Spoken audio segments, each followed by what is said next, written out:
Street culture 3.0-তে একাধিক কর্মসূচি হাতে নেওয়া হয়েছে। তারই মধ্যে আজ বলে রাখি, এই বছর তৃতীয়বারের মতো একটি আলোকচিত্র প্রদর্শনীর আয়োজন করেছে।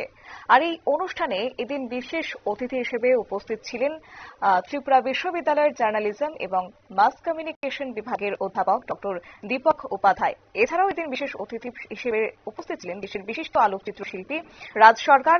সকালে সকাল দিকে একটি কর্মশালার আয়োজন করা হয়েছে স্ট্রিট কালচারের পক্ষ থেকে।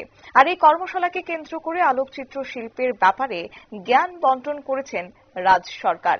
এই অনুষ্ঠানে গান বাজনারও আয়োজন করা হয়েছে। আগামী দিনে এই অনুষ্ঠানকে আন্তর্জাতিক স্তরে নিয়ে যেতে দৃঢ় প্রতিজ্ঞ আয়োজকরা। অবশ্য স্ট্রিট কালচার 3.0 এই বছর তৃতীয়বারের মতো এই আলোকচিত্র প্রদর্শনীর আয়োজন করেছে। বিশেষ করে যারা শিল্পীরা রয়েছেন তারা যেন এক্ষেত্রে অংশগ্রহণ করতে পারেন সেই বিষয়টাকেও মাথায় রাখা হয়েছে। আজ রবীন্দ্র শতবার্ষিকী ভবন প্রাঙ্গণে এই আলোকচিত্র প্রদর্শনীর অনুষ্ঠানের আয়োজন করা হয়। বিশেষ অতিথিরা সেখানে উপস্থিত ছিলেন। এছাড়াও রাজ্যের সাধারণ মানুষরাও কিন্তু সেই অর্থে এই আলোক প্রদর্শনী দেখার জন্য উৎসাহ উদ্দীপনাকে সঙ্গে নিয়ে তারা সেখানে যান এবং তারা এই বিষয়টিকে দেখেন।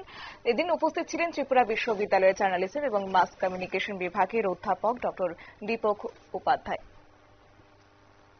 সংবাদ আপাতত এই পর্যন্তই। পরবর্তী আপডেটের জন্য চোখ রাখুন শুধুমাত্র নিউজ ভ্যানগার্ডের পর্দায়। নমস্কার।